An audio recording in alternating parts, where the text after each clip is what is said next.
بشيرا ونذيرا وداعيا إلى الله بإذنه سراجا وقمرا منيرا. فقد قال الله تعالى في كلامه المجيد والفرقان الحميد: أعوذ بالله من الشيطان الرجيم. بسم الله الرحمن الرحيم. قل إن كنتم تحبون الله فاتبعوني يحببكم الله ويغفر لكم ذنوبكم والله غفور رحيم. قال الله تعالى في شان حبيبي: إن الله وملائكته يصلون على النبي يا أيها الذين آمنوا صلوا عليه وسلموا تسليما. اللهم صل على مولانا محمد وعلى آل مولانا. صلاة يا رسول الله عليكم سلام يا حبيب الله. صلاة يا رسول الله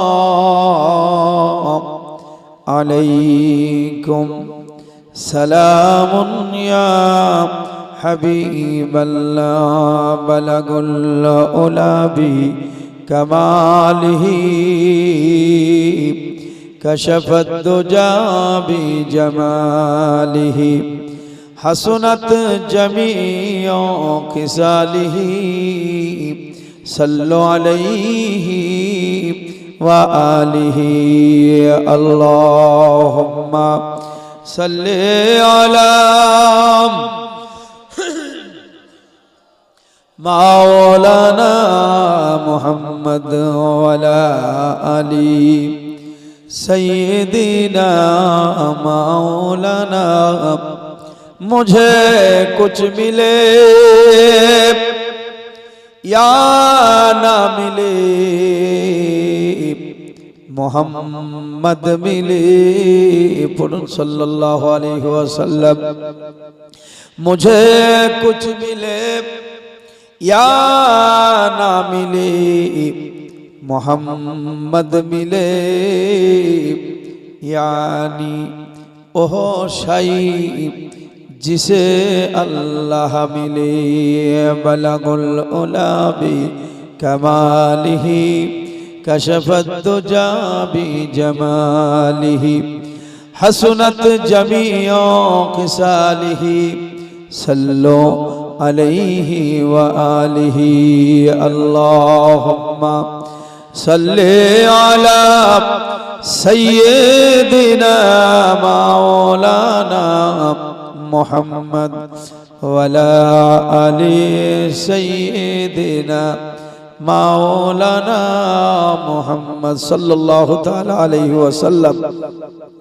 আলহামদুলিল্লাহ, যাবতীয় প্রশংসা গুণগান সেই মহান করুণাময় আল্লাহ পাক, যিনি অব্যয় অক্ষয় অনাদি অনন্ত, যে আল্লাহ তাআলা সারা সৃষ্টি জগতের মধ্যে মানব জাতিকে উত্তম রূপে বানিয়ে পৃথিবীর জমিনে পাঠিয়েছেন এবং তার মধ্যে আমাদেরকে বিশেষ করে তার প্রিয় হাবিবের উম্মত হওয়ার সুযোগ দান করেছেন।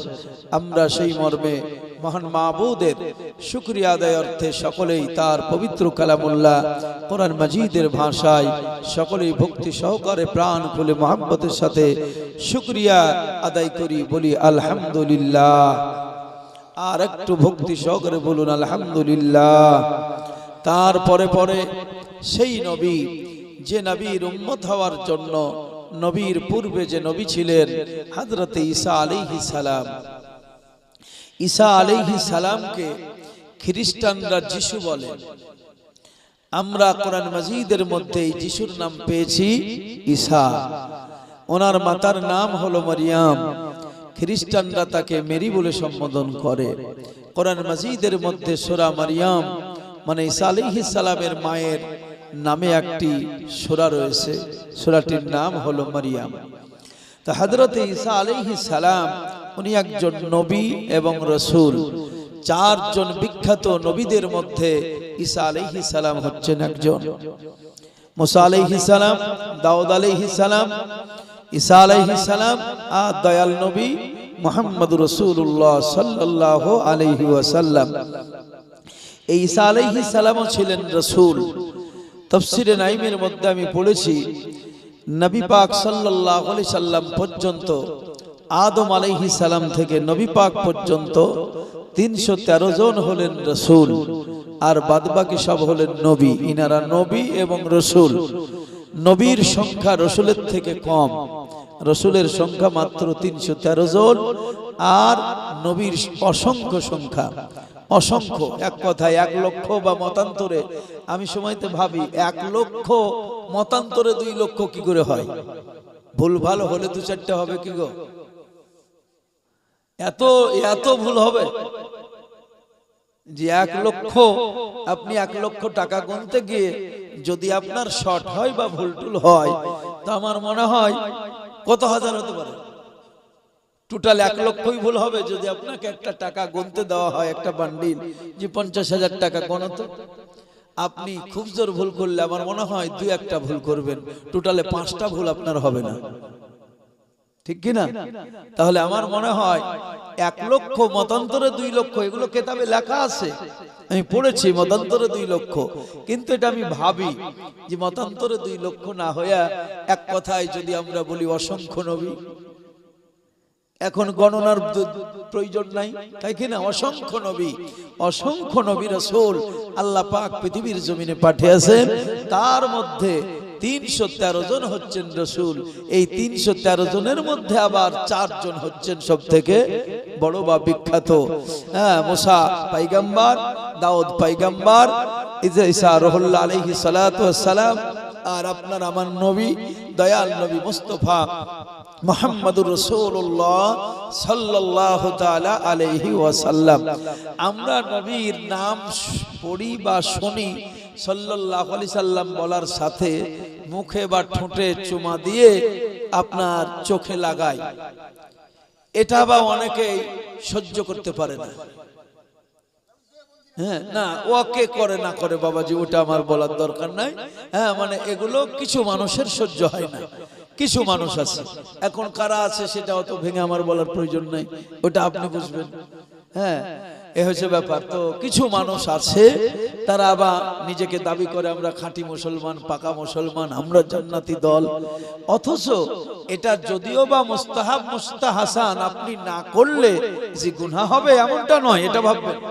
এটা করা কিন্তু ফরজও নয়, বুঝতে পারলেন? আমরা কোনো সময় বলি না যে এটা ফরজ। নামাজ না পড়লে যেমন গুনাহ হবে, তো মুখে চুমা না দিলে গুনাহ হবে এমনটা নয়। আপনার এটা বলা হয়েছে মুস্তাহাব, ভালো, উত্তম। এটা কোনো বেদাত নয়, এটা কোনো হারাম কাজ নয়, এর প্রমাণ আছে। আদম পয়গম্বরের যুগ থেকেই আছে। আদম আলাইহিস সালামের পবিত্র এই আঙ্গুলে যখন দয়াল নবীর নূর দেখলেন, হযরতে আদম আলাইহিস সালাম দেখে আনন্দে তার আত্মা ভরে গেল যে এই নূর, এই মুহাম্মদ আমার বংশে আসবে পৃথিবীর জমিনে আমার সন্তান হয়ে। তাই সন্তান নবীকে হিসাবে পেয়ে সে আনন্দে তার আত্মা ভরে গেল। দয়াল নবীর নূর দেখে চুমা দিয়ে চোখে লাগালেন। তাহলে 1 নম্বর প্রমাণ আদম পয়গম্বর এটা করেছেন। 2 নম্বর আমরা পাই, 2 নম্বর কেন, আরো অসংখ্য আছে। মুসা নবীর জামানাতেও একটা আছে। আপনার আমার নবীর জামানায় নবীজির প্রিয় সাহাবী সাইয়্যিদনা আবু বকর সিদ্দিক রাদিয়াল্লাহু তাআলা আনহু সর্বপ্রথমে কাজটা করেছেন। আমার নবী বলেছেন, আমার আবু বকর আমার সাহাবী এবং আমার বন্ধু যে কাজটা করেছে, সাহাবীরা তোমরা যদি করো, আমার বন্ধুর কাজে যেমন আমি রাসূল সন্তুষ্ট, আমিও তেমন সন্তুষ্ট তোমার কাজে। তাহলে এটা কোনো বেদাত কাজ নয়। যদি আপনার ইচ্ছা হয় আপনি লাগাতে পারেন, না ইচ্ছা হয় না লাগান, তাতে কোনো গুনাহ নাই। তবে এটা বেদাত বা হারাম নয়, এতে কারো চুলকানি হওয়ারও কিছু নাই। বুঝতে পারলেন? এতে কারো চুলকানি হওয়ার কোনো কিছু নাই। কিন্তু না বুঝে কিছু কিছু এমন এমন ফতুয়া লাগায়, বলে এরা এমন আশিকে রাসূল, মুহাম্মদের নাম নিয়ে মুখে চুমা দেয়। তাহলে মুহাম্মদের নামে যদি এত চুমা লাগে, তাহলে আল্লাহর নামে কত লাগে? এটা বাস্তব একটা যুক্তিসঙ্গত কথা যে আল্লাহ বড় আর মুহাম্মদ তারপরে ছোট। তাহলে ছোটকে যদি এত চুমা খেতে হয়, তাহলে বড়কে কত চুমা খেতে হবে? শুনুন, বড়কে কেউ চুমা খায় না, আদর ছোটরাই পায়। এটা আদরের চুমা, ভক্তির চুমা। আপনি ছেলেটাকে চুমা খেয়েছেন, তার বলে ছেলের মাকে চুমা খাবেন নাকি? কারো ছেলেকে যদি আপনার পছন্দ হয়, দেখতে ভালো লাগে, আপনি ভাতিজা বা ভাতিজি, তো ভাতিজি মনে করে গোলে নিলেন, আদর করলেন, চুমা খেলেন। তাহলে ভাতিজিকে যদি এত চুমা খেতে হয়, তাহলে ভাবিকে কত চুমা খেতে হবে? যেহেতু ভাতিজি ছোট আর ভাবি বড়, কি গো, জনসম্মুখে ভাবিকে যদি একবার চুমা দাও, একবার ভাবিকে, তো ভাবি তোমার নিজের স্ত্রীকেও চুমা দেওয়া না যায়। জনসম্মুখে রাস্তাঘাটে তোমার স্ত্রী হালাল হলেও কিন্তু এটা শরীয়ত কবুল করে না। বুঝতে পারলেন? তাহলে এগুলো হচ্ছে ভ্রান্ত মতবাদ যে নবীকে চুমা দিতে হলে আল্লাহকে কত দিতে হবে। বোকা, আল্লাহর চুমা লাগবে না, আল্লাহর চুমার প্রয়োজন নাই। নবীকে আদর কর, নবীর কদর কর, নবীকে ভালোবাস, তাহলে আল্লাহর ভালোবাসা হয়ে যাবে। আসলে এরা তো বোঝে না, অবুঝ।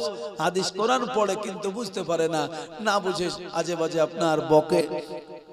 তো বাবারা, ভাইরা আমার নবী, আপনার নবী সেই নবী যে নবীকে আল্লাহ পাক সর্বপ্রথম তৈরি করেছেন। সমস্ত নবীর শেষে খাতামান নবীন বলে ঘোষণা দিয়ে জগতের বুকে আব্দুল্লাহর ঘরে আমিনার কোলে মানব রূপে পাঠিয়েছেন সেই নূর, যে নূর আদম নবী চুমা দিয়েছেন। ঈসা আলাইহিস সালাম বললেন, আল্লাহ, আমি নবী না হইয়া, রাসূল না হইয়া, নবীর যদি উম্মত হতাম, আমার জীবনকে আরো ধন্য মনে করতাম। বলুন সুবহানাল্লাহ, আর একটু জোরে বলুন সুবহানাল্লাহ। তো সেই নবীজির প্রতি এবং সেই নবীজির আলাউলাদের প্রতি আল্লাহর রহমত, করুণা অসংখ্য বর্ষণ হতে থাকুক। সকলেই আমরা ভক্তি সহকারে মহব্বতের সাথে বলি আল্লাহুম্মা আমিন। আমি আপনাদের সম্মুখে মহান আল্লাহ পাকের পবিত্র কালাম কোরআন মাজিদ, আল্লাহর বাণী, আল্লাহ বান্দাকে উপদেশ দিয়েছেন। উপদেশ, ওয়াজ, ওয়াজ মানেই হলো নসিহত, নসিহত মানেই হলো ওয়াজ। আমার আল্লাহ পাক ওয়াজ করলেন কোরআনের মধ্যে। মহান মাবুদ ওয়াজ করে জানিয়ে দিলেন, রাসূলকে বলছেন, ওগো আমার নবী, কোন আমার বান্দা যদি আমাকে তালাশ করে, কেউ যদি আমাকে খোঁজে, ওগো নবী আপনি আমার সন্ধান দেবেন।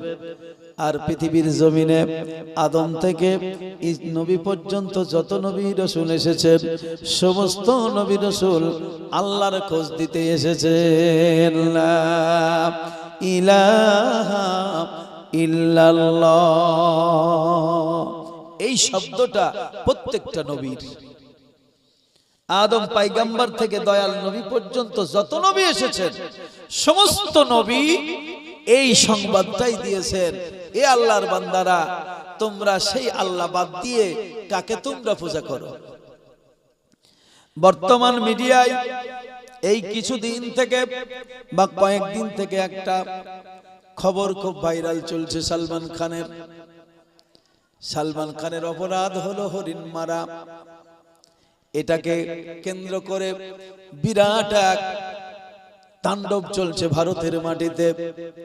আমি বলবো বন্ধুরে, হরিণ বলো, গরু বলো, ছাগল বলো, আরো অন্যান্য কোনো পশু বলো, পৃথিবীর অন্য কোনো বস্তু বলো, এগুলো পূজার বিষয় নয়, এগুলো হচ্ছে লালন পালনের বিষয়। গরু পূজার বিষয় নয়, গরুর ইবাদত হবে না। অবশ্যই আল্লাহর কোরআন মাজিদের মধ্যে সূরা ফাতিহার পরে যে সূরাটি লম্বা আকারে আমরা দেখতে পাই, এই সূরাটির নাম হলো গরু। আমি এখন গরু বললে আপনারা বলবেন কোরআনের সূরাকে হুজুর গরু বলেছে। আমি যদি বলি ছাত্রদেরকে, বাবারা গরু সূরাটা পড়, শুনতে একটু বেমানান লাগবে কি? সূরা গরুটা পড়, শুনতে বেমানান লাগবে। যদি বলি বাকারাটা পড়, শুনে শুনে অভ্যস্ত, তাই শুনতে ভালো লাগবে, কিন্তু বাকারা মানেই হলো গরু। আমি যদি বলি হাতি মার্কা সূরাটা পড়, আমি যদি বলি হাতি মার্কা সূরাটা পড়, আপনি এখন হাতি মার্কা সূরা আর খুঁজে পাবেন না। কোথায় হাতি মার্কা আছে? যদি বলি আপনি ফিলটা পড়ুন, ফিল মানেই তো হলো হাতি। কি আমার আব্বাজান বাবজি ভাইরা, এইভাবে যদি বলি মাকড়সাটা পড়, মাকড়সা সূরাটা পড়ো, আপনি এখন খুঁজে পাবেন না। আনকোবাদ বললেই বুঝতে পারবেন, কিন্তু আনকোবাদ মানে কি আপনি এখনো তালাশ করে দেখেন নাই। আমি যদি বলি মৌমাছির সূরাটা পড়, আপনি খুঁজে পাবেন না। এইভাবে বন্ধুরে আমার আল্লাহ পাক কোরআন দিলেন, কোরআনের মধ্যেও গরু ছাগল মহিষ ভেড়া জীবজন্তুর কথা আছে। এমন কি যে নাপাক বস্তু, যে নাপাক জীব, তার কথাও কোরআন মাজিদের মধ্যে আছে। সেই আয়াতটাকে যদি নাপাক মনে করে আপনি বাদ দিয়ে পড়েন, তাহলে চলবে না, চলবে। ভাইরা আমার, ইসলাম ধর্মের মধ্যেও গরু ছাগল মুরগি ভেড়া জীব জন্তু যত যা আছে সবাইকে প্রাধান্য দেওয়া হয়েছে। আমার নবীর একটা ঘটনা পাওয়া যায়। আমার দয়াল নবী রাস্তা দিয়ে, জঙ্গলের রাস্তা দিয়ে যাচ্ছেন, তো একটা হরিণকে নবী ভালোবেসেছেন কিনা দেখো। তার মানে হরিণ পূজনীয় বিষয় নয়, পূজনীয় বিষয় নাই। হরিণ হচ্ছে লালন পালনের বিষয়। এ কোনো দেবতা নয়, এ কোনো কিচ্ছু নয়। এ একটা জীব, একটা জন্তু, পৃথিবীর জমিনের আল্লাহর একটা সৃষ্টি। তুমি যদি এখন গরুকে দেবতা মনে করো, গরুকে মা মনে করো, গরুর দুধ খাও, তার কারণ গরুর মায়ে কখনো নয়। আমি তো হিসাব করে দেখেছি, তাহলে ঘাসগুলোকেও মা বলতে হবে। গরু তো ঘাস খেয়ে এই দুধ দেয় কি গো? গরু একটা মেশিন, দুধ তৈরি করা, অন্য কিছু নয়। ঘাস থেকেও দুধ তৈরি হয়, কি হয় না? পাউডার দুধগুলো, পাউডার দুধ যদি ঘাস থেকে হয়, গরুও ঘাস খেয়ে দুধ দেয়, তাহলে হিসাব মতো দুধ তো আমরা ঘাস থেকে পাই। তাহলে গাই থেকে যদি দুধ পাওয়ার কারণে গাই মা হয়, তাহলে গাই যদি যে জিনিসগুলো খায় সেগুলো কি হবে? গাই থেকে দুধ পাওয়ার কারণে যদি গাই মা হয়, গাই যে জিনিসগুলো খেয়ে আপনার দুধ দেয় সেগুলোর নাম কি হবে? সেগুলো আমাদের কোন সম্পর্ক হবে?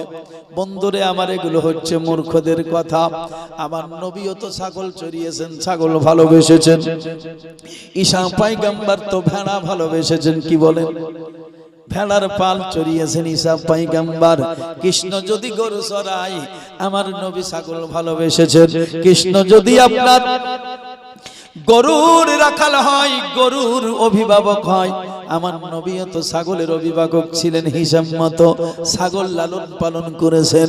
শুধু নবী মুহাম্মদুর রাসূলুল্লাহ নয়, হযরতে মুসা কালিমুল্লাহ ছিলেন ছাগলের অভিভাবক। মানে এই ছাগলগুলো হচ্ছে পৃথিবীর জমিনে আপনার আমার জন্য আল্লাহ পাক পারিবারিক বিষয়ে একটা সম্পদ হিসাবে দান করেছেন। নবীগণ সেই সম্পদগুলোকে লালন পালন করে জগৎকে বুঝিয়েছেন, পারিবারিক জীবনে এই জীবজন্তুগুলো তোমাদের কাজে লাগবে। এই জীবজন্তুগুলো লালন পালন করলে তোমাদের পারিবারিক জীবনটা সচ্ছল হবে, এগুলোকে বোঝানো হয়েছে।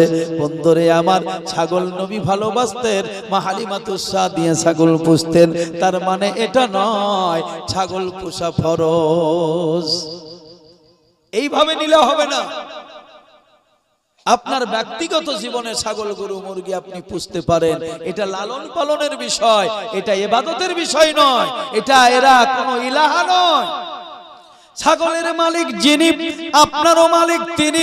ছাগল যে আল্লাহ সৃষ্টি করেছেন, গরু যে আল্লাহ সৃষ্টি করেছেন, সেই আল্লাহ আপনাকে আমাকেও সৃষ্টি করেছেন। এমনকি জান্নাতের পাগল হলে হবে না। জান্নাত হলো একটা সৃষ্টি, জাহান্নাম হলো একটা সৃষ্টি, মক্কা হলো একটা সৃষ্টি, মদিনা হলো একটা সৃষ্টি। সৃষ্টি জগতের পাগল হতে নিষেধ, সৃষ্টিওয়ালার পাগল হন।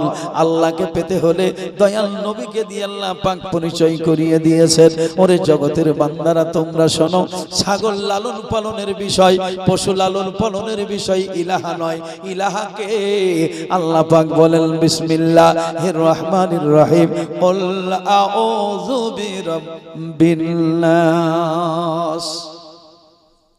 সাহায্য চাও তার কাছে, যিনি হলেন সমগ্র মানুষের রব, যিনি লালন পালন করেন। সেই রব কেমন? সেই রব সূরা বাকারার মধ্যে তার পরিচয় দিয়ে দিলেন, আল্লাহু লা ইলাহা ইল্লা হুয়াল হাইয়ুল কাইয়্যুম। আয়াতুল কুরসি প্রত্যেকটা মা বোন বাবা জীবন সকলে মুখস্থ করবেন। পুরা কোরআন শরীফের হাফেজ হওয়ার জন্য আমি বলছি না, তবে কিছু কিছু সূরার হাফেজ আপনাকে হতে হবে। এই আয়াতুল কুরসির বিরাট গুরুত্ব রয়েছে। আয়াতুল কুরসি আমার নবীজি বলেছেন, তোমরা নামাজের পরে আদায় করো, প্রত্যেক ফরজের নামাজের পরে আয়াতুল কুরসি পড়বেন। শোয়ার সময় বিশেষ করে আয়াতুল কুরসি পড়বেন।